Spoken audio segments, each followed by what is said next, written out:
د اهلام میډیا درنو لیدونکو سلام ستړي مشئ. دا چې په ټوله نړۍ کې ټکنالوژي یو لوی پرمختګ رامنځته کړی دی. د کمرو په برخه کې هم ډیجیټل کمرو یو لوی تحول رامنځته کړی چې مختلفې کمرې بازار ته وړاندې شوي دي. درنو لیدونکو د هغه له جملې یو هم ګوپرو 12 دا چې دغه کمرې څه ډول استفاده کیږي، ولې موږ تاسو له دغه کمرې څخه استفاده کوو، او ترڅنګ یې په دوهم درته خبرې کوم چې ګوپرو هارډویر او سافټویر څه ډول استفاده شي.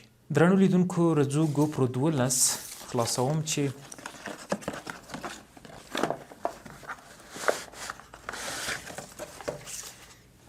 د ګوپرو 12 هغه لیبل چې دغه کامرا یو سافټویر ته هم اړتیا لري چې باید مخکې له دې چې موږ تاسو کامرا اپډیټ کو، د اپډیټ لپاره د کویک اپ ګوپرو کویک اپ په نوم یو ځانګړی سافټویر دی چې باید په اپ سټور یا هم پلی سټور کې د پلی سټور له طریقه باید ډاونلوډ شي، چې وروسته په سافټویر هم درته خبرې کوم. ښه، ګوپرو ځینې هارډویر برخه کې ځینې وسایل چې لري، چارجر ټایپ سی چارجر خوري چې د کولی شو د موبایل په چارجر باندې هم ګوپرو چارج کړو.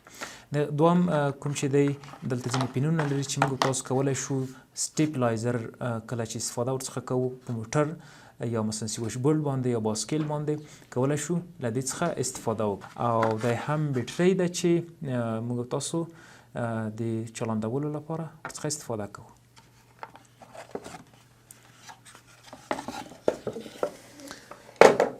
دا هم ګوپرو دوه سکرینونه لري، یو لینز لري او دوی بټنې لري. دوی بټنې د یوه بټنې د آن او آف او همدارنګه درې نورې دندې هم پر مخ وړي، او د شټر بټن چې دوی دندې لري، یو د تصویر اخیستلو او بل هم د ویډیو د ریکارډ کولو لپاره. راځم لومړی غټ ایل سی ډي سکرین چې کوم دی دته ایل سی ډي سکرین ویل کېږي چې موږ تاسو سوژه په مکمل ډول په دغه سکرین کې وینو، او مخه کې کوم کوچنی سکرین چې دی دغه د سیلفي تصویرونو لپاره ورڅخه استفاده کېږي، او بل هم چې دی لینز دی. لینز کې بیا په سافټویر برخه کې موږ وایو چې واړ لینز، زوم لینز، همدارنګه نور مختلف لینزونه په همدغه یو لینز کې د سافټویر طریقه کنټرولېږي. راځم دا چې څنګه موږ تاسو دغه کمرې ته بیټرۍ اچوو. دلته یو پین لري په دغه څنګ کې، کله چې موږ په کم اندازه دا شاته کش کړو دغه دروازه یا دا به خلاص شي، بیا کولی شو موږ تاسو بیټرۍ کمرې ته داخل کړو. په دې شکل سره کمرې ته داخلیږي. ښه، اوس څنګه کولی شو چې موږ تاسو ګوپرو استفاده کړو همدارنګه چالان دی کړو. ایل سی ډي سکرین یې ټچ دی، یعنی ټچبل دی، او مخکینی کوم سکرین سیلفي سکرین چې دی دغه ټچ نه دی. دلته کوم تاسو چې بټن وینئ د 0 او 1 ترمنځ په دې باندې کولی شو موږ تاسو ګوپرو چالانده کړو. کله چې 3 ثانیې په اندازه ونیسو کامرا آن کېږي. ښه، کله چې کامرا آن شي دلته موږ تاسو اوس د دغه کمرې لپاره یو اپډیټ ته ضرورت لرو چې سافټویر برخه ده. سافټویر برخه هم درته معرفي کوم.